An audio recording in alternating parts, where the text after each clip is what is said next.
ওকে, তাহলে আজকে কিন্তু আমরা ইংলিশ প্যাডাগজি সেকেন্ড চ্যাপ্টার পড়বো। এর আগে যে ফার্স্ট চ্যাপ্টার পড়িয়েছিলাম তোমরা জানো প্রত্যেকে, আগের চ্যাপ্টার ছিল কি আমাদের রিমিডিয়াল টিচিং, তাই না? তাহলে আজকে যেটা আমরা পড়বো সেটা হচ্ছে আমাদের সেকেন্ড চ্যাপ্টার, যেটা নাম হচ্ছে কি ইভালুয়েশন। এই চ্যাপ্টারটা ভেরি ইম্পর্টেন্ট। এটা কিন্তু প্রত্যেকটা সাবজেক্ট, তুমি যদি বাংলা দেখো, ইংলিশ, তারপরে গণিত, পরিবেশ, সাইকোলজি, প্রত্যেকটা সাবজেক্টে কিন্তু এই ইভালুয়েশন থেকে তোমাদের পরীক্ষায় প্রশ্ন আসবে।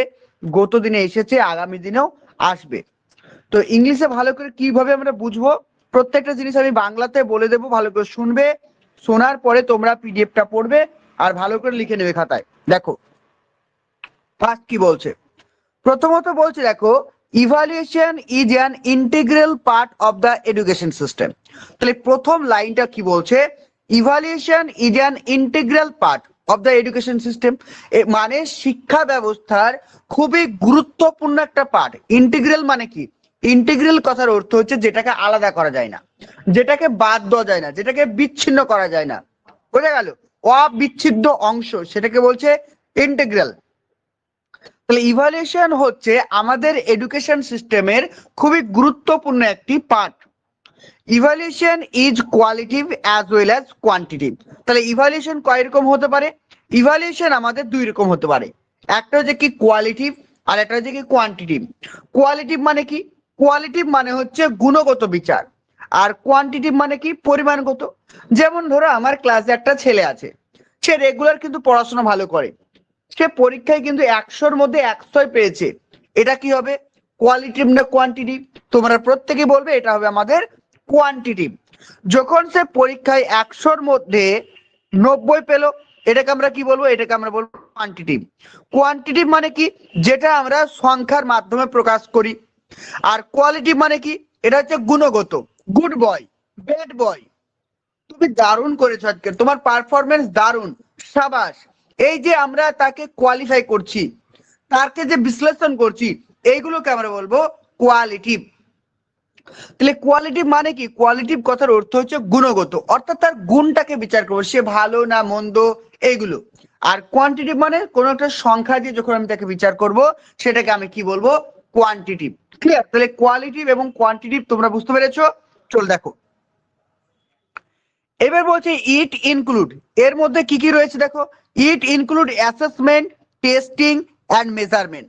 তাহলে ইভালুয়েশনের মধ্যে কি কি থাকছে, ইভালুয়েশনের মধ্যে থাকছে অ্যাসেসমেন্ট, 2 নাম্বার টেস্টিং, টেস্টিং মানে বিভিন্ন টেস্ট পরীক্ষা নেওয়া, আর 3 নাম্বার থাকছে কি মেজারমেন্ট। তাহলে ইভালুয়েশন কি কি নিয়ে তৈরি, ইভালুয়েশন তৈরি হচ্ছে আমাদের অ্যাসেসমেন্ট, টেস্টিং অ্যান্ড মেজারমেন্ট, এই তিনটে পয়েন্ট নিয়ে কিন্তু আমাদের ইভালুয়েশন তৈরি হচ্ছে। নেক্সট দেখো, ইন দিস প্রসেস, এই প্রসেসে, এই প্রসেস বলতে এই evaluation process, information is gathered and processed and জাজ and a decision is pass. কি বলতে চাইছি দেখে নাও, এখানে বলতে চাইছে যে in this process, in this process মানে হচ্ছে ইভালুয়েশন প্রসেসে ইনফরমেশন কালেক্ট করা হয়। কার সম্পর্কে ইনফরমেশন? স্টুডেন্ট সম্পর্কে, যে একটা স্টুডেন্ট কতটা ভালো, কতটা মন্দ, সে কতটা বুঝতে পেরেছে, কতটা বুঝতে পারেনি, এইরকম বিভিন্ন ইনফরমেশন কি করা হয়, গ্যাদার করা হয়, অর্থাৎ ইনফরমেশনকে কালেক্ট করা হয়। আমি ইনফরমেশন কালেক্ট করেছি, তারপরে কি করব, সেগুলোকে প্রসেস করব, তারপরে আমি সেগুলোকে জাজমেন্ট দেব। জাজমেন্ট মানে কি, আমি বিচার করব যে যা বাহ, এই স্টুডেন্টটা খুব ভালো বা এই স্টুডেন্টটা খারাপ, এর পারফরমেন্স ভালো বা এর পারফরমেন্স খারাপ। তাহলে প্রথমত কাজ কি, কোনো একটা স্টুডেন্টকে ইভালুয়েশন করতে গেলে প্রথমে কাজ হচ্ছে তার সম্পর্কে আমাকে তথ্য জোগাড় করতে হবে, অর্থাৎ ইনফরমেশন কালেক্ট করতে হবে। তারপরে সেই ইনফরমেশন গুলো আমাকে প্রসেস করতে হবে। প্রসেস মানে কি, আমি ইনফরমেশন গুলো নিয়ে ভেবে দেখবো যে এটা ঠিক, এটা ভুল, এটা ঠিক, এটা ঠিক, মানে সেই ইনফরমেশন গুলো নিয়ে কিছু করা, সেটাকে বলছে প্রসেস। আর জাজমেন্ট মানে কি, ফাইনাল জাজমেন্ট দেওয়া, যে না সে কিন্তু ভালো ছেলে বা সে কিন্তু খারাপ ছেলে। একটা বাস্তব উদাহরণ দিই, যেমন দেখো কি হচ্ছে, এখন দেখো সুপ্রিম কোর্টে 20-22 নিয়ে একটা কেস চলছে, এটার উপর স্টে পড়ে আছে, তোমরা প্রত্যেকে জানো, নিয়োগ হচ্ছে না। যখন কেসটা করা হলো, তখন কি করলো, যে দুই পক্ষ থেকে বিভিন্ন ডেটা কালেক্ট করলো, অর্থাৎ ইনফরমেশন কালেক্ট করলো। ইনফরমেশন কালেক্ট করার পরে কোর্টে যে তোমার হিয়ারিংটা হচ্ছে, সেই হিয়ারিংটাকে বলছে প্রসেস। হিয়ারিংটা কমপ্লিট হয়ে গেল, তারপরে একদিন জাজমেন্ট দেবে, অর্থাৎ সে 20/22 যোগ্য না 20/22 যোগ্য না, এটাকে বলছে কি জাজমেন্ট করা। তাহলে প্রথমে ইনফরমেশন কালেক্ট করতে হবে, তারপরে সেটাকে গ্যাদার করতে, প্রসেসিং করতে হবে, তারপরে তোমাকে জাজমেন্ট দিতে হবে। তারপরে কি হচ্ছিল, একটা ডিসিশনে চলে আসলাম যে না 20/22 কোনো যোগ্য নয় বা 20/22 যোগ্য। ক্লিয়ার? তাহলে এইগুলোকে বলছে কি এক একটা ইভালুয়েশনের পার্ট। বলো, এই পর্যন্ত কারো বুঝতে অসুবিধা? Hello students, welcome to WB exam guide. Primary TET 2024কে লক্ষ্য করে আমাদের কিন্তু ফাউন্ডেশন ব্যাচ অলরেডি স্টার্ট হয়েছে, যেটার ক্লাস আমাদের স্টার্ট হয়েছে 1 জানুয়ারি থেকে। কিন্তু ক্লাস স্টার্ট হয়েছে, রেগুলার কিন্তু লাইভ ক্লাস হচ্ছে টিচমিট অ্যাপের মাধ্যমে। তো তোমরা যারা 2024 প্রাইমারি টেটকে নিয়ে এগিয়ে যেতে চাইছো, তারা কিন্তু আমাদের ফাউন্ডেশন ব্যাচে অ্যাডমিশন নিতে পারো। এখানে প্রাইমারি তার সঙ্গে সঙ্গে আপার প্রাইমারি দুটোই পড়ানো হচ্ছে, অর্থাৎ একটা কোর্সে অ্যাডমিশন নিলে কিন্তু তোমরা দুটো ক্লাসই করতে পারবে। একদম মানে খুবই কম মূল্য রয়েছে, খুবই কম মান্থলি ফিজ রয়েছে, মাত্র 85, মাত্র 85 টাকা তোমাদের ফিজ রয়েছে। অর্থাৎ তোমাদের টোটাল 1 বছরে 1000 টাকা ফিজ পেমেন্ট করতে হবে, ঠিক আছে, 4টে ইনস্টলমেন্টে। এখানে তোমাদের regular live class, previous year question এবং টপিক ওয়াইজ তোমাদের মক টেস্ট থাকছে, এবং প্রত্যেকটি রাজ্যের বিগত বছরে যে সমস্ত প্রশ্নগুলো রয়েছে সেগুলোকে অ্যানালাইসিস করা হবে।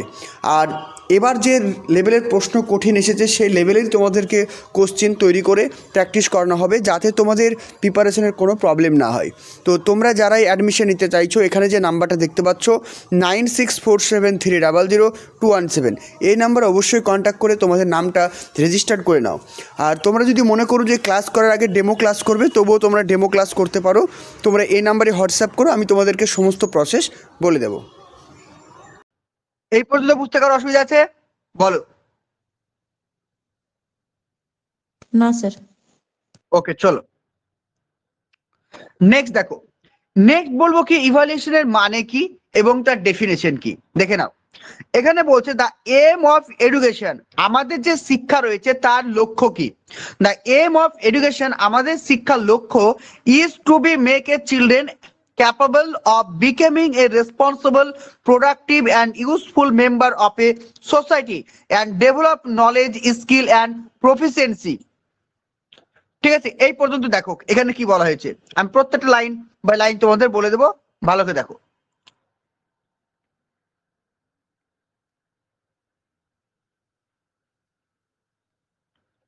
কি বলছে দেখো, এখানে বলছে দ্য এম অফ এডুকেশন, আমাদের শিক্ষার লক্ষ্য হলো is to be make a children capable.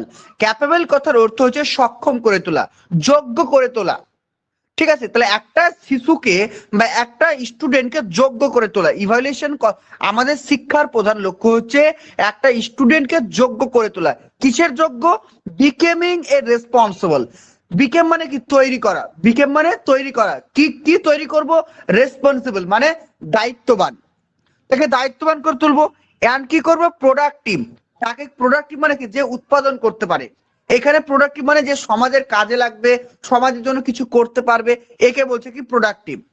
And useful member of a society, এবং সমাজের একজন যোগ্যতম গুরুত্বপূর্ণ ব্যক্তি হিসাবে তৈরি করা। এন্ড ডেভেলপ নলেজ, এবং শিক্ষার্থীর মধ্যে নলেজ তৈরি করা। স্কিল অ্যান্ড প্রফিসিয়েন্সি, এবং প্রত্যেকটা শিক্ষার্থীর মধ্যে কি রয়েছে? কিছু দক্ষ রয়েছে, কিছু স্কিল রয়েছে বা কিছু প্রফিসিয়েন্সি রয়েছে, সেগুলো ডেভেলপ ঘটানো। তাহলে এখান থেকে আমরা কি জানলাম? এখান থেকে আমরা জানলাম যে এডুকেশনের প্রধান লক্ষ্য হচ্ছে শিক্ষার্থীদেরকে সমাজের একজন গুরুত্বপূর্ণ। নিজের নিজের বই গোছাবে,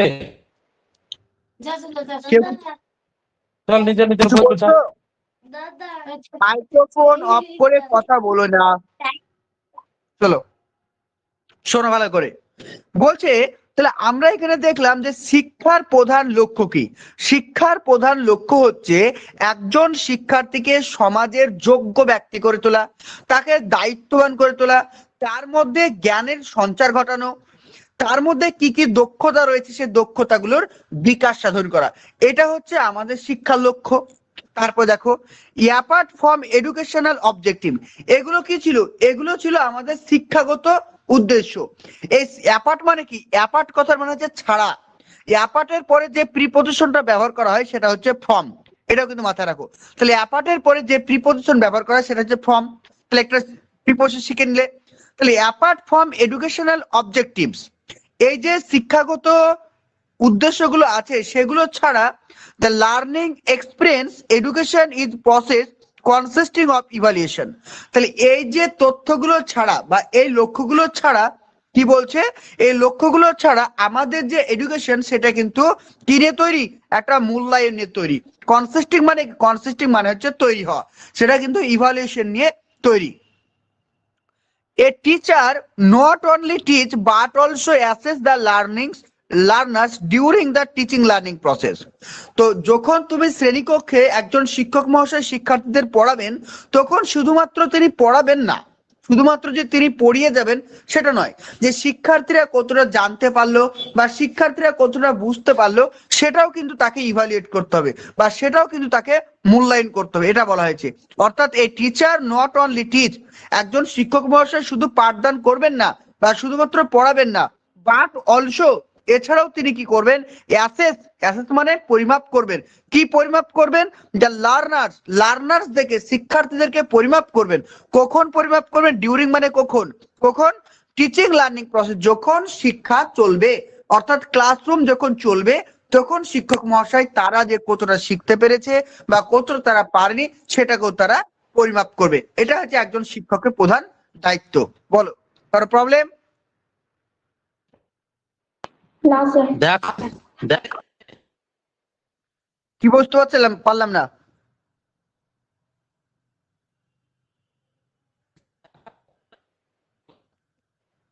চলো, যে দেখতে পাচ্ছ না ক্লাস থেকে লেফট করে জয়েন করো, তোমার নেটওয়ার্কের প্রবলেম আছে। চলো, বাকিরা দেখতে পাচ্ছ, আমার কথা ক্লিয়ার শুনতে পাচ্ছ বাকিরা? ওকে চলো, তারপর নেক্সট দেখো, বলছে অ্যাকর্ডিং টু উইকিপিডিয়া মতে, উইকিপিডিয়া মানে একটা ওয়েবসাইট, সেখানে ইভালুয়েশনের সংজ্ঞা কি দিয়েছে দেখো, evaluation is A systematic determination of merit worth and significance of something or someone using criteria against A set of standards. জিনিসটা বুঝে নাও কি বলতে চাইছে। বলছে অ্যাকর্ডিং টু উইকিপিডিয়া অনুযায়ী ইভালুয়েশন হচ্ছে একটা সিস্টেমেটিক প্রসেস। সিস্টেমেটিক মানে কি, এটার পর ওটা, এটার পর ওটা, এটার পর ওটা, একটা সিস্টেমেটিক ওয়েতে যাওয়া, সেটাকে বলছে সিস্টেমেটিক প্রসেস, প্রথম পয়েন্ট। আর একটা কি, এটা হচ্ছে কি ওর্থ মানে কি মূল্য আরোপ করা। আমরা জানি মূল্যায়ন মানে কি, মূল্যায়ন কথার মানে হচ্ছে মূল্যকে আরোপ করা, অর্থাৎ কাউকে মূল্যায়ন করা, সেটাকে বলছে কি ইভালুয়েশন। এছাড়াও কি কার কি গুরুত্ব রয়েছে, মানে সিগনিফিকেন্স মানে কি, সিগনিফিকেন্স কথার অর্থ হচ্ছে গুরুত্ব। তাহলে কোন জিনিস, সামথিং মানে কোন জিনিস, বা সামন কোন জিনিস বা কোন ব্যক্তির কতটা গুরুত্ব রয়েছে সেটাকে জানা, বা তার কি মূল্য রয়েছে সেটাকে বোঝা, এইগুলো কি বলছে কি ইভালুয়েশন। ওকে নেক্সট দেখো, নেক্সট বলছে অ্যাকর্ডিং টু হচ্ছে কি JW হচ্ছে কি রিং স্টোন, একজন ভাষাবিদের নাম রয়েছে এখানে, জাস্ট ওদের নামটা মনে রাখার তোমাদের প্রয়োজন নেই, জাস্ট জিনিসটা বুঝে নাও। Evaluation is a new technical term introduce to design a more comprehensive concept of measurement. তাহলে কি আগে কিন্তু মেজারমেন্ট করা হতো, যে একটা শিক্ষার্থী ক্লাস 9 থেকে 10-এ উঠতে গিয়ে 100-র মধ্যে কত পেয়েছে 90, এটা হচ্ছে মেজারমেন্ট। কিন্তু এখন কি হচ্ছে, এখন হচ্ছে ইভালুয়েশন। তাহলে কি বলছে, ইভালুয়েশন হচ্ছে একটা নিউ টেকনিক্যাল টার্ম, ইভালুয়েশন হচ্ছে একটা নতুন টার্ম যেটা ডিজাইন করা হয়েছে কি ক্ষেত্রে, মোর কম্প্রিহেন্সিভ মানে ব্যাপক অর্থে, ব্যবহার করা হয়েছে। কার থেকে, মেজারমেন্ট। আগে মেজারমেন্ট ছিল সংকীর্ণ, এটা হলো সংকীর্ণ, আর এটা হচ্ছে ইভালুয়েশন। তাহলে ইভালুয়েশন কি মেজারমেন্ট থেকে কিন্তু অনেক বেশি বিস্তারিত, এটা কিন্তু মাথায় রাখবে। তারপর next, evaluation form an integral part of whole learning process, যেটা এর আগে বললাম, and is done at regular basic, very very important এই লাইনটা। তাহলে ইভালুয়েশন করতে হবে কিভাবে, পরীক্ষা যদি প্রশ্ন আসে ইভালুয়েশন তুমি কিভাবে করবে, ইভালুয়েশন তোমাকে করতে হবে রেগুলার বেসিস। বোঝা গেল, যে মাসে একটা করলাম বা 6 মাস অন্তর একটা করলাম বা 3 মাস অন্তর একটা করলাম, এরকম হবে না। তোমাকে ইভালুয়েশন করতে হবে রেগুলার বেসিস, প্রতিনিয়ত শিক্ষার্থীদেরকে ইভালুয়েট করতে হবে। যে আমি তোমাদেরকে একটা জিনিস পড়ালাম, তোমরা কতটা পড়তে পেরে বুঝতে পেরেছো না বুঝতে পারোনি, এর জন্য আমি তোমাদেরকে এমসিকিউ কোশ্চেন করাবো, এটাকে বলছি evaluation. It is closely related to educational objective, আর এটা কিন্তু আমাদের যে শিক্ষার যে উদ্দেশ্য রয়েছে তার সঙ্গে কিন্তু ওতপ্রোতভাবে জড়িত। বলো, কারো প্রবলেম বুঝতে?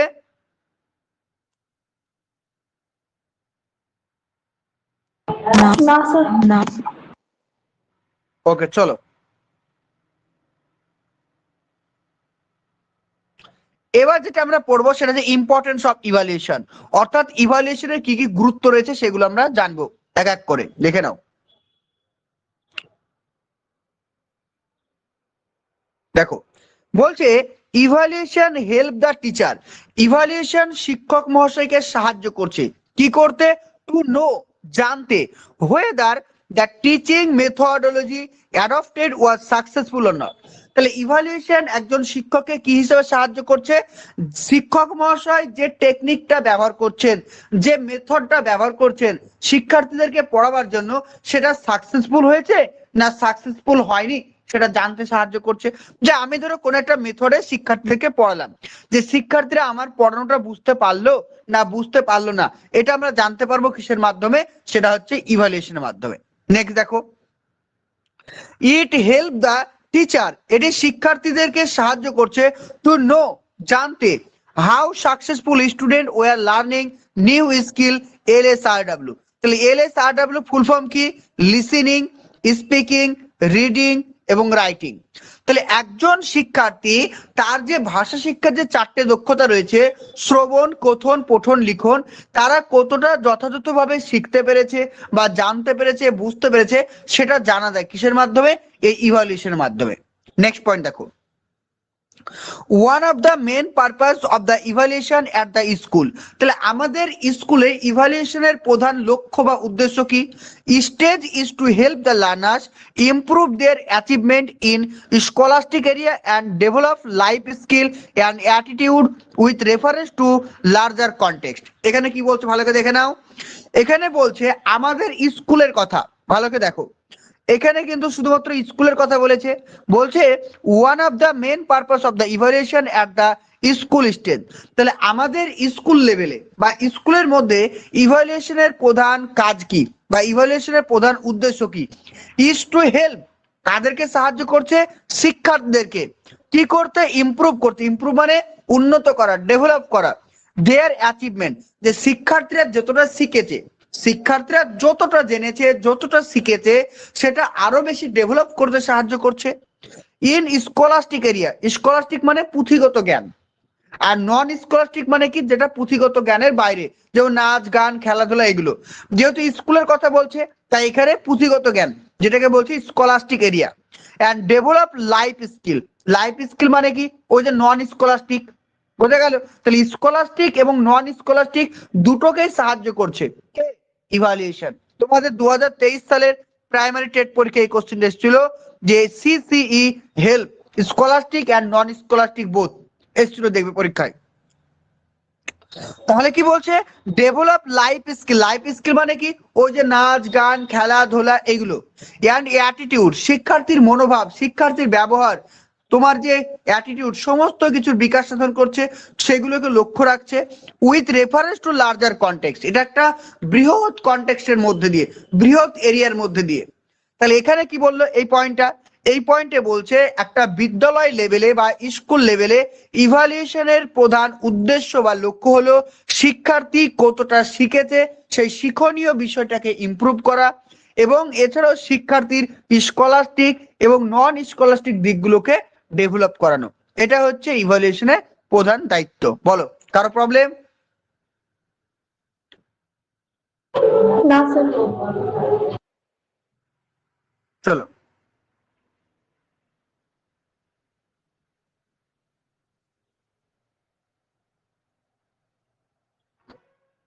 নেক্সট দেখো, এবার চলে আসি আমরা স্টেজ অফ ইভালুয়েশন। ইভালুয়েশনের কি কি স্টেজ রয়েছে দেখে নাও। বলছে evaluation is done through a systematic approach. আমি বারবার একটা কথাই বলছি, ইভালুয়েশন হচ্ছে একটা সিস্টেমেটিক, যে আজকে তোমাদের মূল্যায়ন করলাম, কালকে করব না, তারপরের দিন করবো না, 10 দিন পর একটা করলাম আবার করলাম না, এটা সিস্টেমেটিক না। যেমন দেখো আমি প্রতিদিন তোমাদের রাত্রি 8:30টার সময় ক্লাস দিই, প্রতিদিন 8:30টার সময় ক্লাস দিই, এটা কি, এটা একটা সিস্টেমেটিক। আমি আজকে ক্লাস দিলাম, 3 দিন ক্লাস দিলাম না, হট করে এসে বললাম যে ক্লাস দেবো, এটা সিস্টেমেটিক না। তাহলে ইভালুয়েশনটা কি, ইভালুয়েশন হচ্ছে একটা সিস্টেমেটিক প্রসেস বা approach involving A number of step, যার মধ্যে অনেকগুলো স্টেপ রয়েছে। কি কি দেখো, number 1, determine the educational object. তোমাকে প্রথম ডিটারমাইন করতে হবে, ডিটারমাইন মানে কি, স্থির করতে হবে আমি যে জিনিসটা পড়াচ্ছি সেই পড়ানোর লক্ষ্য কি, সেই পড়ানোর উদ্দেশ্য কি। 2 নাম্বার, মেজার হচ্ছে কি বিহেভিয়ারিয়াল চেঞ্জ, শিক্ষার্থীর কতটা বিহেভিয়ারিয়াল চেঞ্জ হয়েছে সেটাকে মেজার করা। তারপর হচ্ছে অর্গানাইজ লার্নিং এক্সপিরিয়েন্স, শিক্ষার্থীর যে অভিজ্ঞতা রয়েছে সেই অভিজ্ঞতাগুলোকে অর্গানাইজ করা, মানে অর্গানাইজ মানে প্রাধান্য দেওয়া, যে শিক্ষার্থীরা কি কি জানে সেগুলোকে প্রাধান্য দেওয়া।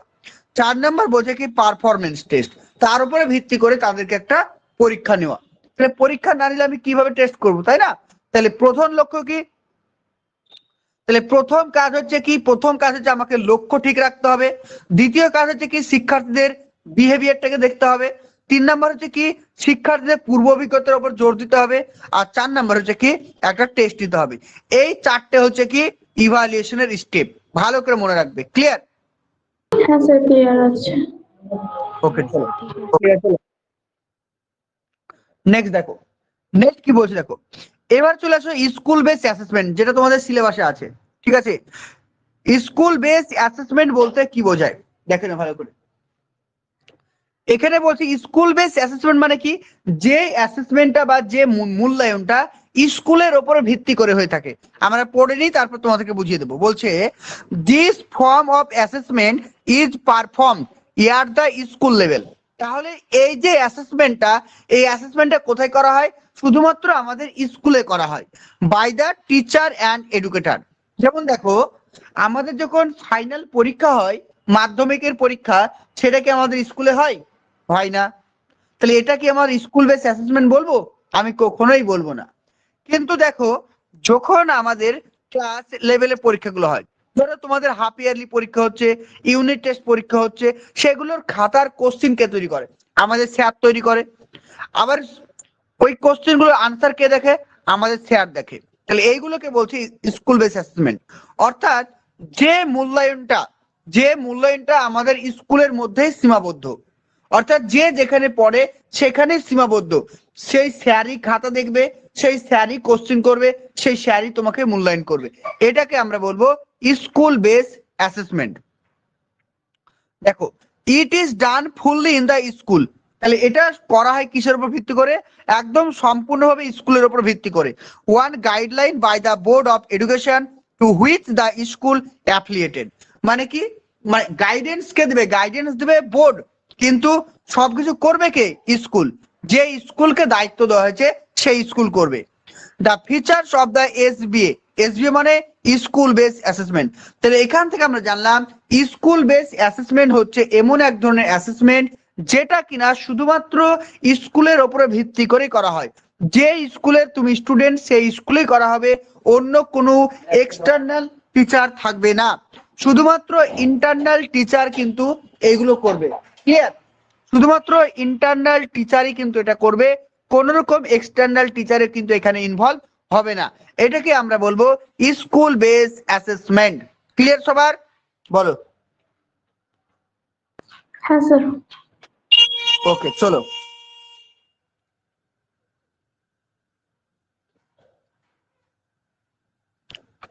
নেক্সট দেখো, নেক্সট বলছে it is child centred and multi dimensional.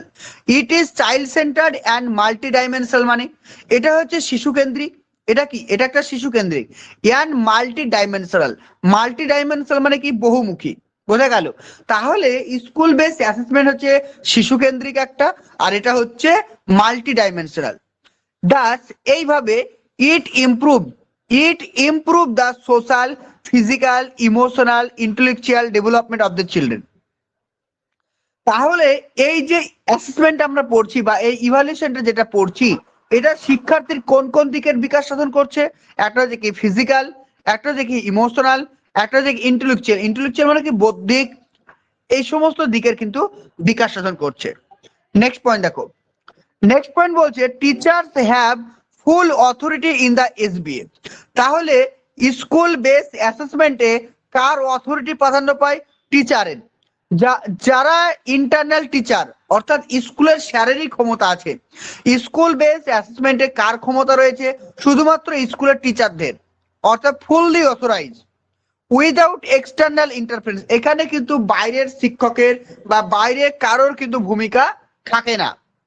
It is more transparent, এটা অনেক বেশি স্বচ্ছ। কার থেকে? In the compare to summative assessment. Summative অ্যাসেসমেন্টের থেকে ইন্টারনাল অ্যাসেসমেন্ট কিন্তু বেশি প্রাধান্য পাবে। কারণ জিনিসটা বোঝো, ভালো করে বোঝো। ধরো আমার ক্লাসে তিনটে ছেলে আছে, একজন হচ্ছে রাম, একজন নাম শ্যাম, একজন নাম যদু।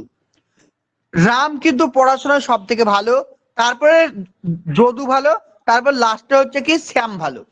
কিন্তু পরীক্ষা দেখা গেল রাম কোনো কারণে ভালো পরীক্ষা দিতে পারেনি। বাকি দুজন, এই যে যদু ভালো ছিল না, কিন্তু যদু কোনোভাবে হয়তো মাইক্রো দেখে হতে পারে বা অন্যজনের খাতা দেখে ভালো পরীক্ষা দিয়ে ফেলেছে। ওই খাতা চলে গেছে অন্য স্কুলে। অন্য স্কুলের টিচার কিন্তু জানে না রাম ভালো না শ্যাম ভালো না যদু ভালো। সে যেমন খাতা পেয়েছে তেমন ভাবে সে নাম্বার দিয়েছে। পরীক্ষার রেজাল্ট হয়েছে, তারপরে দেখা গেল রাম 3 নাম্বারে র্যাঙ্ক করেছে, রামের রেজাল্ট খুবই খারাপ। এবার তোমরা বলো, তাহলে এই যে অ্যাসেসমেন্টটা যদি করতো, তাহলে স্যার যদি করতো, তাহলে স্যার কিন্তু জানতো না রাম তো প্রতিদিন ভালো পড়াশোনা করে, কোনো কারণে হয়তো সে পরীক্ষা ভালো নাম্বার পায়নি, তার মানে সে কিন্তু ভালো স্টুডেন্ট, মানে খারাপ স্টুডেন্ট না, স্যার কিন্তু জানে। কিন্তু বাইরের টিচার যখন খাতা দেখবে সে কিন্তু জানে না যে রাম ভালো না খারাপ। তার মানে বুঝতে পারলাম যে ইন্টারনাল অ্যাসেসমেন্ট হচ্ছে বেশি স্বচ্ছ। এখানে কিন্তু শিক্ষার্থীদের ভালো মন্দ গুণ বিচার সব থেকে ভালো করে দেখা যায়। তাই school base assessment is transparent rather than summative assessment, এটা কিন্তু মাথায় রাখবে। ক্লিয়ার? নেক্সট দেখো,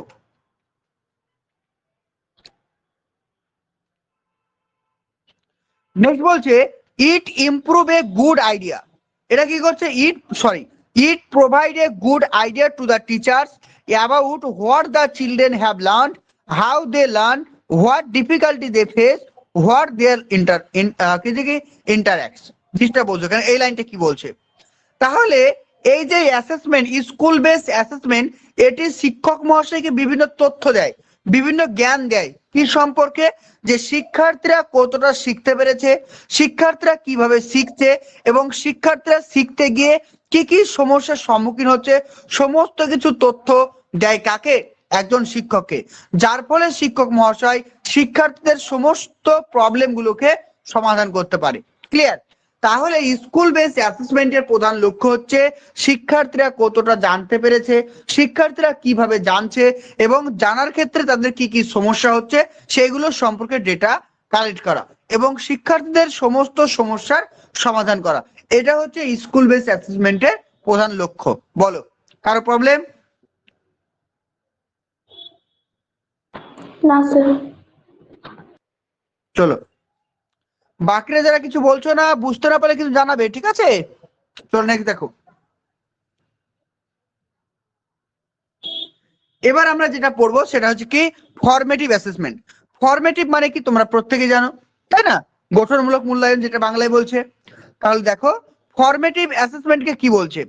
formative assessment is a tool, formative assessment is a tool two continuously monitor student progress in non threatening supportive environment. জিনিসটা বোঝো। তাহলে formative অ্যাসেসমেন্টটা কি? Formative assessment হচ্ছে একটা কন্টিনিউয়াস মনিটরিং। অর্থাৎ কখন মনিটর করব? যখন কর্ম চলাকালীন বা শিক্ষা চলাকালীন। যেমন ধরো শিক্ষক মহাশয় ক্লাসরুমে পড়াচ্ছেন, তো পড়াতে পড়াতে হট করে একটা প্রশ্ন জিজ্ঞেস করলাম, সে শিক্ষার্থীরা পড়ানোর বিষয়টার প্রশ্নটা বললো, অর্থাৎ এটাকে বলছে কি কন্টিনিউয়াস প্রসেস। অর্থাৎ কর্ম চলাকালীন যখন মূল্যায়ন করা হয় সেটাকে বলছে কি ফরমেটিভ অ্যাসেসমেন্ট। ইট ইনভলভ রেগুলার ফিডব্যাক। এখানে কি করা হয়? শিক্ষার্থীদেরকে রেগুলার ফিডব্যাক দেওয়া হয়। যে আমি তাকে বললাম তোমার পরীক্ষা ভালো হয়নি, তোমার আজকে আনসার ভালো হয়নি, তোমার লেখা আজকে ভালো হয়নি, এগুলোকে বলবো আমরা কি রেগুলার ফিডব্যাক দেওয়া। তারপরে এ chance for student two reflect on their performance and improve আপন বাই দ্য টেকিং অ্যাডভাইস। তাহলে এখানে একটা সুযোগ দেওয়া হয় কাদেরকে? শিক্ষার্থীদেরকে। এখানে শিক্ষার্থীদেরকে একটা সুযোগ দেওয়া হয় যে শিক্ষার্থীর কোথায় কোথায় ভুল রয়েছে, তার কোথায় কোথায় পারফরমেন্সে উইকনেস রয়েছে সেগুলোকে বোঝার এবং সেগুলোকে ইমপ্রুভ করার একটা সুযোগ প্রদান করা হয়। এটাকে বলছে কি? Formative assessment. তো এখান থেকে কি কি মনে রাখবো? ফরমেটিভ অ্যাসেসমেন্ট হচ্ছে কর্ম চলাকালীন মূল্যায়ন, অর্থাৎ শিখন বিষয়টা চলতে চলতে ইভালুয়েট করা হবে। এটা একটা কন্টিনিউয়াস প্রসেস। আর এটাতে কি করা হয়? এটাতে রেগুলার ফিডব্যাক প্রদান করা হয় এবং শিক্ষার্থীদেরকে চান্স দেওয়া হয় যাতে তাদের পারফরমেন্স সম্পর্কে জানতে পারে এবং তাদের পারফরমেন্সকে আরো বেশি উন্নত করতে পারে। এটাকে বলছে আমাদের ফরমেটিভ অ্যাসেসমেন্ট। বলো, কার প্রবলেম?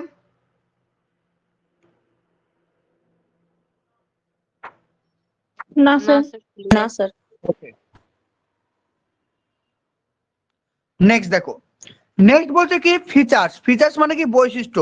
তাহলে ফরমেটিভ অ্যাসেসমেন্টের কি কি বৈশিষ্ট্য আছে দেখে নাও। It is a diagnostic and remedial. Very very important, very very important. তার মানে কি? তাহলে এখান থেকে আমরা জানতে পারি রিমিডিয়াল টিচিং। তাহলে রিমিডিয়াল টিচিং সামেটিভ অ্যাসেসমেন্টের পার্ট না ফরমেটিভ অ্যাসেসমেন্টের পার্ট? যদি পরীক্ষায় প্রশ্ন আসে তোমরা আনসার করবে কি? ফরমেটিভ অ্যাসেসমেন্টের পার্ট। বোঝা গেল? তাহলে রিমিডিয়াল টিচিং, ডায়াগনস্টিক টেস্ট, এগুলো সবই কিন্তু ফরমেটিভ অ্যাসেসমেন্টের পার্ট। আমি বলছি না, কারণ তোমাদেরকে রিমিডিয়াল টিচিং আমার পড়ানো হয়ে গেছে, তোমরা জানো প্রত্যেকে। নেক্সট দেখো, 2 নাম্বার পয়েন্ট, ইট প্রোভাইড এ প্ল্যাটফর্ম। এটি একটা প্ল্যাটফর্ম প্রদান করছে for the active involvement of the student in their own learning. শিক্ষার্থীরা যাতে সক্রিয়ভাবে তাদের নিজের যে শিক্ষা সেটা শিখতে পারে তার জন্য তাদেরকে কি করা হয়? একটা সুযোগ দেওয়া হয়, একটা প্ল্যাটফর্ম দেওয়া হয় এবং শিক্ষার্থীদেরকে সক্রিয় করে তোলা হয়। নেক্সট বলছে ইট ইনেবল।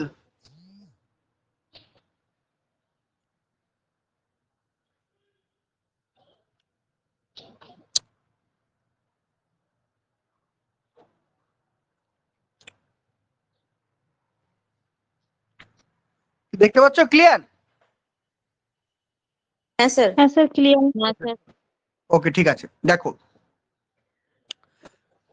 1 মিনিট।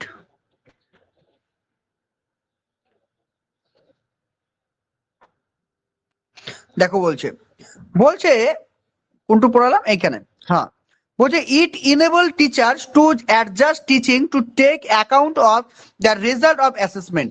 বলছে ইট ইনেবল দ্য টিচার, একজন শিক্ষক মহাশয়কে সক্রিয় করে তোলে। ইনেবল মানে সক্ষম করে তোলে। Two adjust teaching. Adjust teaching মানে জিনিসটা বোঝো। ধরো আমি তোমাদেরকে ক্লাসরুমে কোনো একটা টপিক পড়াচ্ছি, তোমরা পড়া বুঝতে পারলে না, তাহলে এখানে কি বলছে? তোমাদেরকে কোনো একটা টপিক ধরে আমি পড়াচ্ছি, তোমরা পড়াটা বুঝতে পারলে না।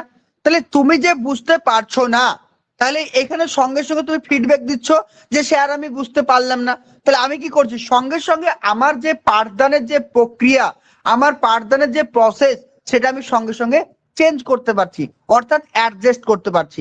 এটাকে বলছে কি? Adjusting teaching. অর্থাৎ এখানে শিক্ষক মহাশয়কে ইনেবল করে তুলছে যে শিক্ষক মহাশয় শিক্ষার্থীদেরকে যে জিনিসটা পড়াচ্ছেন সেটাকে অ্যাডজাস্ট করতে পারেন। নেক্সট পয়েন্ট বলছে ইট বিল্ড ওয়ান স্টুডেন্ট প্রিয়র নলেজ। তাহলে এটা কিসের উপর ভিত্তি করে গড়ে তোলা হয়? শিক্ষার্থীর প্রিয়র নলেজ। প্রিয়র নলেজ মানে পূর্ব অভিজ্ঞতার উপর ভিত্তি করে। তাহলে শিক্ষার্থীদের পূর্ব অভিজ্ঞতাকে গুরুত্ব দেওয়া হয় কোন অ্যাসেসমেন্টে? ফরমেটিভ অ্যাসেসমেন্টে। এটা মনে রাখবে। অ্যান্ড এক্সপিরিয়েন্স ইন হচ্ছে কি? Designing what is taught. অর্থাৎ শিক্ষার্থীরা কি কি আগে শিখেছে বা শিক্ষার্থীরা কি কি আগে জেনেছে সেগুলোর উপর ভিত্তি করে শিক্ষার্থীদেরকে শিক্ষা দেওয়া হয়, অর্থাৎ পূর্ব অভিজ্ঞতার উপরে গুরুত্ব দেওয়া হয়। এটাকে বলছে কি? অ্যাসেসমেন্টের বৈশিষ্ট্য। বলো, কারো প্রবলেম বুঝতে? না স্যার। না স্যার। চলো, আচ্ছা স্ক্রিন কি বড় আছে না ছোট কিছু আছে? দেখতেই পাচ্ছি না স্যার। দেখতে পাচ্ছ না? ছোট না বড় কিছুই দেখতে পাচ্ছি না। না স্যার, দেখা যাচ্ছে। দেখা যাচ্ছে স্যার, না। দেখা আমরা যাচ্ছে। দেখতে পাচ্ছি তো। আমরা দেখতে পাচ্ছি। যে দেখতে পাচ্ছ না একটু ক্লাস থেকে লেফট করো, লেফট করে জয়েন করো। থামো, নাহলে আমি লেফট করছি, এক মিনিট ওয়েট করো।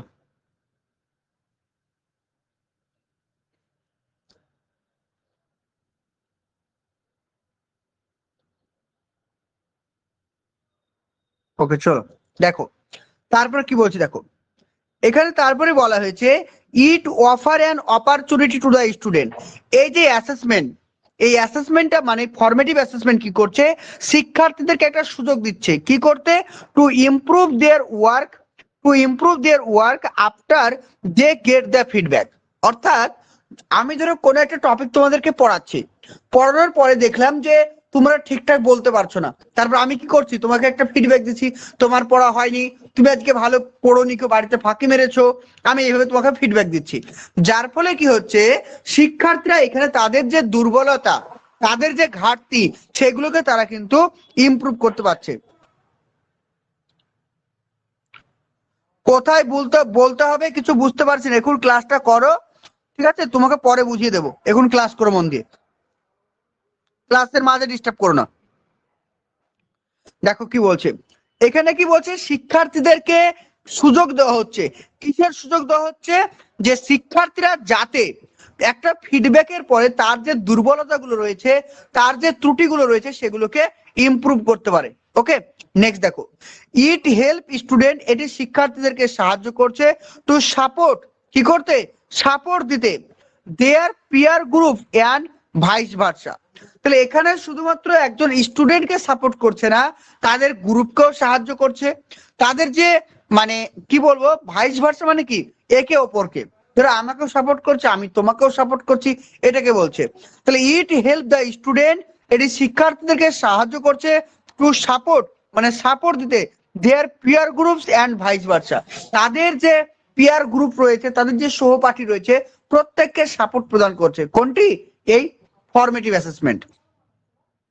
This work over the short term, very very important. তাহলে ফরমেটিভ অ্যাসেসমেন্টটা কি, এই যে ফরমেটিভ অ্যাসেসমেন্ট, এই ফরমেটিভ অ্যাসেসমেন্ট কিন্তু শর্ট টার্ম, আর সামেটিভ অ্যাসেসমেন্টটা কি লং টার্ম। ঠিক আছে, এটা কিন্তু মাথায় রাখবে, সামেটিভ অ্যাসেসমেন্ট হচ্ছে লং টার্ম, আর ফরমেটিভ অ্যাসেসমেন্ট হচ্ছে শর্ট টার্ম। এই পয়েন্টটাও কিন্তু ভেরি ইম্পর্টেন্ট, মনে রাখবে। নেক্সট দেখো, নেক্সট বলছে feedback to the learners is quick. এখানে শিক্ষার্থীদেরকে ফিডব্যাক খুবই দ্রুত দেওয়া হয়, এখানে শিক্ষার্থীদেরকে ফিডব্যাক খুবই দ্রুত দেওয়া হয় to enable the learners to change their behaviour ইয়ার হচ্ছে কি আন্ডারস্ট্যান্ডিং। অর্থাৎ কি বলছে, feedback to the learners is quick, এখানে শিক্ষার্থীদেরকে কুইকলি, খুবই দ্রুত ফিডব্যাক দেওয়া হয়। যেমন দেখো, তোমরা যদি মাধ্যমিক পরীক্ষা দাও, রেজাল্ট আসে কবে, রেজাল্ট আসে 3 মাস 4 মাস পরে, কিন্তু ইউনিট টেস্ট পরীক্ষা 10 দিন পর রেজাল্ট, বা সঙ্গে সঙ্গে রেজাল্ট হয়তো। তাহলে ফরমেটিভ অ্যাসেসমেন্টের ক্ষেত্রে ইভালুয়েশনের যে ফিডব্যাক, সেটা সঙ্গে সঙ্গে পাওয়া যায়, আর ফরমেটিভ অ্যাসেসমেন্টের যে ইভালুয়েশন, সেটা কিন্তু অনেক দিন পর বা দীর্ঘ টাইম পর পাওয়া যায়, এটাই বলছে। নেক্সট বলছে formative assessment also enable the teachers to rethink their instructional strategy, activity and content based on student understanding and performance। জিনিসটা বোঝো কি বলছে এখানে, এখানে বলছে ফরমেটিভ অ্যাসেসমেন্ট অলসো ইনেবল। তাহলে ফরমেটিভ অ্যাসেসমেন্ট সক্রিয় করে তুলছে কাদেরকে, যা টিচারকে, একজন টিচারকে সক্রিয় করে তুলছে টু রিথিঙ্ক মানে পুনরায় ভাবতে। তাহলে একজন শিক্ষককে পুনরায় ভাবতে এটি সক্ষম করে তুলছে। দেয়ার ইনস্ট্রাকশনাল স্ট্র্যাটেজি মানে কি, যে আমি যে স্ট্র্যাটেজি, আমি যে মেথডে পড়াবো বা মেথডে পড়াচ্ছি, শিক্ষার্থীরা কতটা বুঝতে পারছে বা কতটা বুঝতে পারছে না, সেটা শিক্ষক মহাশয়কে জানতে সাহায্য করছে। বুঝে গেল, অর্থাৎ তার স্ট্র্যাটেজি সম্পর্কে শিক্ষক মহাশয়কে জানতে, আবার পুনরায় ভাবতে জানতে সাহায্য করছে। পরবর্তী টাইমে শিক্ষক মহাশয় তার যে স্ট্র্যাটেজি রয়েছে, তার যে পড়ানোর মেথড রয়েছে, সেটাকে চেঞ্জ করবে। And activity and content based on student understanding. এবার দেখো, আমি যে কন্টেন্টটা তোমাদের পড়াচ্ছি বা লেখার যে ধরন, যে তোমরা বুঝতেই পারছো না, তাহলে হবে না। তাহলে শিক্ষার্থীরা যখন বুঝতে পারবে না, আমাকে কন্টেন্টটা চেঞ্জ করতে হবে, লেখার ধরনটা চেঞ্জ করতে হবে। এটাকে বলছে কি, যে বেস অন স্টুডেন্ট, মানে টিচার যে প্ল্যান করছে প্ল্যানটার উপরে ভিত্তি করে করা হয়। তাহলে এখান থেকে কি জানলাম, আমরা জানলাম যে ফরমেটিভ অ্যাসেসমেন্ট একজন শিক্ষককে তার পাঠদানের যে স্ট্র্যাটেজি রয়েছে বা পাঠদানের যে মেথড রয়েছে সেগুলোকে পুনরায় কি করে ভাবতে সাহায্য করে, যে শিক্ষার্থীরা বুঝতে পারছে কি বুঝতে পারেনি সেটা জানতে সাহায্য করছে। এছাড়াও শিক্ষক মহাশয়ের যে কন্টেন্ট রয়েছে ক্লাসে পড়ানোর সেই কন্টেন্টটাকে ইভালুয়েট করছে, তার পারফরমেন্সটাকে ইভালুয়েট করছে। নেক্সট দেখো, নেক্সট বলছে the teachers role here is similar to that of coach. এখানে শিক্ষকের প্রধান দায়িত্ব কি, এখানে শিক্ষকের প্রধান দায়িত্ব হচ্ছে কোচ।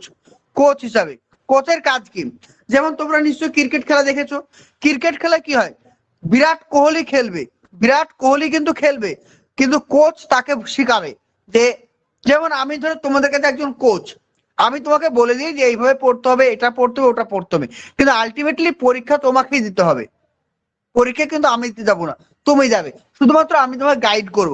ঠিক তেমনি এখানে শিক্ষক মহাশয় একজন কোচ হিসেবে কাজ করবেন, তিনি শুধু গাইড করবেন, আর আলটিমেটলি শিক্ষার্থীদেরকে পড়তে হবে বা শিক্ষার্থীদেরকেই কিন্তু অ্যাক্টিভ থাকতে হবে। বলো, তারা বুঝতে প্রবলেম? না না স্যার। স্যার।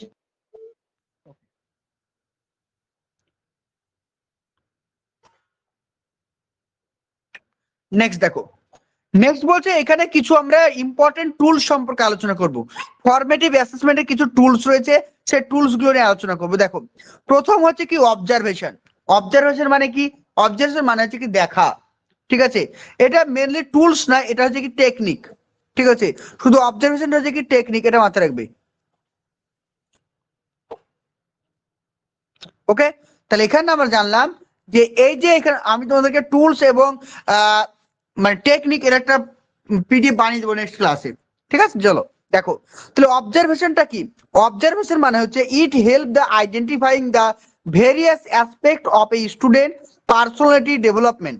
তাহলে অবজারভেশন মানে কি, অবজারভেশন মানে হচ্ছে একটা শিশুকে বা একজন শিক্ষার্থীকে ভালো করে পর্যবেক্ষণ করা, সে ক্লাসে কেমন অ্যাক্টিভ থাকছে, সে ক্লাসে মনমরা থাকছে কিনা, সে গ্রুপ অ্যাক্টিভিটি করছে কিনা, সে স্যারের সঙ্গে কেমন ব্যবহার করছে, সে তার বন্ধু বান্ধবীদের সঙ্গে কেমন ব্যবহার করছে, এগুলো সমস্ত কিছুকে আইডেন্টিফাই করা, এটা কি বলছে অবজারভেশন করা। তাহলে অবজারভেশন কি, অবজারভেশন হচ্ছে এক ধরনের টেকনিক। এর মাধ্যমে কি কি থাকে, এর মধ্যে থাকে debate, elocution, group work, practical, laboratory activity, এগুলো। তাহলে কি শিক্ষার্থী গ্রুপ অ্যাক্টিভিটি করছে কিনা, সে প্রজেক্ট ঠিকঠাক করছে কিনা, তারপরে সে প্র্যাকটিক্যাল গুলো ঠিকঠাক করছে কিনা, সে ল্যাবরেটরিতে ঠিকঠাক করে কাজ করছে কিনা, সমস্ত কিছু দেখতে হবে কিসের মাধ্যমে, অবজারভেশনের মাধ্যমে, এটাকে বলছে অবজারভেশন। তাহলে অবজারভেশনের মাধ্যমে কি করা হয়, একজন শিক্ষার্থীর পারফরমেন্স এবং তার বিহেভিয়ারকে ভালো করে পর্যবেক্ষণ করা হয়। ক্লিয়ার? নেক্সট দেখো, নেক্সট চলে আসো চেকলিস্ট। চেকলিস্ট মানে বোঝো, চেকলিস্ট মানে হচ্ছে কি ইয়েস অর নো, যে আমি ধরে একটা প্রশ্ন করলাম যে আমি ধরো আমাদের ক্লাসরুমে শিক্ষার্থী রয়েছে, কি কিরকম, ধরো রাম আছে, শ্যাম আছে, যদু আছে, এরকম চেকলিস্ট বানাচ্ছি। রাম কালকে হোমওয়ার্ক করেছে, ইয়েস, টিক মেরে দিলাম। শ্যাম কালকে হোমওয়ার্ক করেছে, নো, এখানে টিক মারলাম। যদু কালকে হোমওয়ার্ক করেছে, ইয়েস, টিক মারলাম। বুঝে গেল এইটা? অর্থাৎ যে তুমি আজকে ভাত খেয়েছো, হ্যাঁ স্যার খেয়েছি, টিক মেরে দিলাম ইয়েস নো দিয়ে। অর্থাৎ আমি তোমাকে যদি কোনো প্রশ্ন করি ইয়েস আর নো দিয়ে যখন আনসার হবে সেটাকে বলবো আমরা চেকলিস্ট। ক্লিয়ার? বুঝতে পেরেছো? হ্যাঁ স্যার। ওকে, তারপর চলে আসো রেটিং স্কেল। তোমরা প্রত্যেকে জানো রেটিং স্কেল কি বা কাকে বলে। দেখো, রেটিং স্কেল বলতে বোঝাচ্ছে it is use when ever A response or learner's behavior is likely to be continue from excellent or bad। আমরা বলি না যে একটা ছেলে প্রথম যেদিন ক্লাসে এসেছিল সে কিন্তু ভালো জানতো না, ভালো কিছু পড়াশোনা করতে পারতো না, ধীরে ধীরে কিন্তু সে কিন্তু এগিয়ে যাচ্ছে, অর্থাৎ তার কিন্তু পড়াশোনা ডেভেলপ হচ্ছে। আমি কি বললাম, বা তোমার উন্নতি হচ্ছে, এটা একটা রেটিং স্কেল। যেমন দেখো ফ্লিপকার্টে আমরা কোনো মাল কিনি, অ্যামাজনে আমরা শপিং করি, তখন আমরা রেটিং দিই না, তখন আমরা আমি আর কথা বলতে পারছি না, মানে মানে আর আসছে না কথা। তখন আমরা কিন্তু রেটিং দিই যে যে যে তোমার কি রেটিং দিই যে আমরা এইভাবে যে একটা প্রোডাক্ট কিনেছি যে আমি কতটা স্যাটিসফ্যাকশন, যে এই মালটা ভালো বা এই মালটা খারাপ, এটাকে বলছে কি রেটিং স্কেল। বোঝা গেল? যে তোমার জিনিসটা খুব ভালো বা তোমার জিনিসটা খারাপ, এটাকে বলছে রেটিং স্কেল। বুঝতে পারলো? আমরা ধর কোনো দোকান থেকে একটা জামা কিনেছি, তারপর দোকানদারকে গিয়ে আমরা বলি তোমার জিনিসটা খুব ভালো, পড়তে খুব ভালো লেগেছে, তোমার জিনিসটা অনেক টিকসই, এটাকে বলছে রেটিং স্কেল। অর্থাৎ তুমি একটা কোনো জিনিসের প্রতি বা শিক্ষার্থীদের বিহেভিয়ারের প্রতি একজন শিক্ষক মহাশয় স্যাটিসফ্যাকশন পেয়েছে না স্যাটিসফ্যাকশন হয়নি, এটা জানা যায় কিসের মাধ্যমে? রেটিং স্কেলের মাধ্যমে। ক্লিয়ার? দেখো দেখো এখানে কি বলছে, অর ফর্ম হচ্ছে কি স্যাটিসফ্যাক্টরি অর হচ্ছে কি unsatisfactory. It can be use to assess individual as well as group. বোঝা গেল? এটা ইন্ডিভিজুয়ালি করা হয়, মানে কোনো একজন ব্যক্তির উপরে করা হয় বা কোনো একটা গ্রুপের উপরে করা হয়, যে তোমাদের গ্রুপটা ভালো ফলাফল করেছে এই মাসে, বা তুমি আজকে এই মাসে ভালো ফলাফল করনি, তোমাদের ব্যবহারে আমি খুব খুশি, বা তোমাদের ব্যবহারে আমি খুশি না। অর্থাৎ কোনো গ্রুপের উপরে করা হয় বা কোনো ইন্ডিভিজুয়াল উপর করা হয়। আর রেটিং স্কেল দুই প্রকার, একটা নিউমেরিক আর একটা হচ্ছে গ্রাফিক। নিউমেরিক মানে বোঝো, ধরো 5-এর মধ্যে নাম্বার, ঠিক আছে, তোমার ব্যবহার খুবই ভালো, আমি কি করলাম? তোমাকে 5 দিলাম। তোমার ব্যবহার মিডিয়াম, আমি তোমাকে 3 দিলাম। এটাকে বলছে কি নিউমেরিক। আর গ্রাফিক কোনটা? গ্রাফিক মানে কি তোমার পারফরমেন্স কেমন, গুড, একজন বললাম গুড পারফরমেন্স, একজনকে বললাম এক্সেলেন্ট, একজনকে বললাম ব্যাড, আর একদিকে বলো ভেরি গুড। এগুলো কি? এগুলো হচ্ছে গ্রাফিক্স। বোঝা গেল? গ্রাফিক্যাল।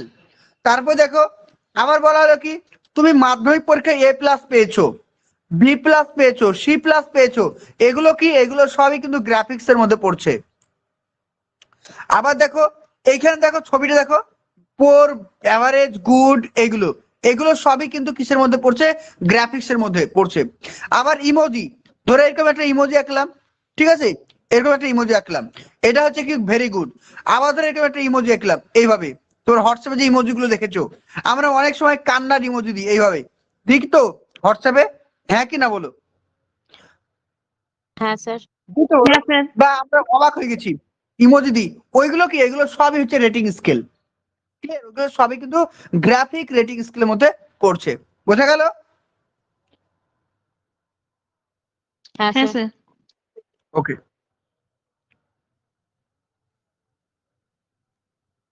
তোমার কতটা আছে দেখে নি।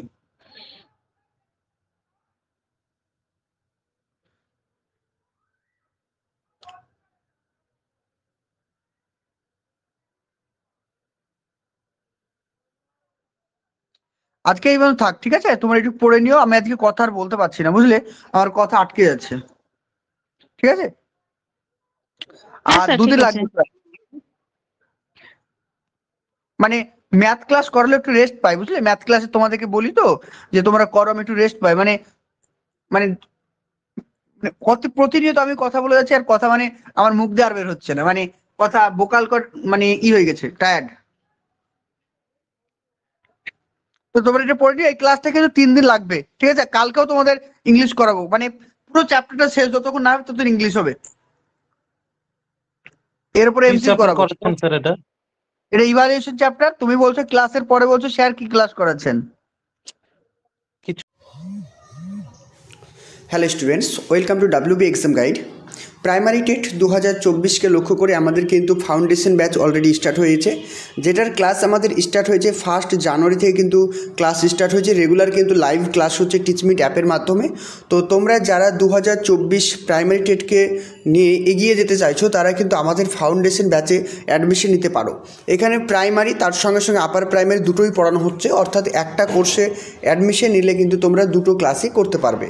একদম মানে খুবই কম মূল্য রয়েছে, খুবই কম মান্থলি ফিজ রয়েছে, মাত্র 85, মাত্র 85 টাকা তোমাদের ফিজ রয়েছে। অর্থাৎ তোমাদের টোটাল 1 বছরে 1000 টাকা ফিজ পেমেন্ট করতে হবে, ঠিক আছে, 4টে ইনস্টলমেন্টে। এখানে তোমাদের regular live class, previous year question এবং টপিক ওয়াইজ তোমাদের মক টেস্ট থাকছে, এবং প্রত্যেকটি রাজ্যের বিগত বছরে যে সমস্ত প্রশ্নগুলো রয়েছে সেগুলোকে অ্যানালাইসিস করা হবে। আর এবার যে লেভেলের প্রশ্ন কঠিন এসেছে সেই লেভেলেই তোমাদেরকে কোশ্চেন তৈরি করে প্র্যাকটিস করানো হবে, যাতে তোমাদের প্রিপারেশনের কোনো প্রবলেম না হয়। তো তোমরা যারাই অ্যাডমিশন নিতে চাইছো, এখানে যে নাম্বারটা দেখতে পাচ্ছ 9647300217, এই নাম্বারে অবশ্যই কন্ট্যাক্ট করে তোমাদের নামটা রেজিস্টার করে নাও। আর তোমরা যদি মনে করো যে ক্লাস করার আগে ডেমো ক্লাস করবে, তবুও তোমরা ডেমো ক্লাস করতে পারো। তোমরা এই নাম্বারে হোয়াটসঅ্যাপ করো, আমি তোমাদেরকে সমস্ত প্রসেস বলে দেবো।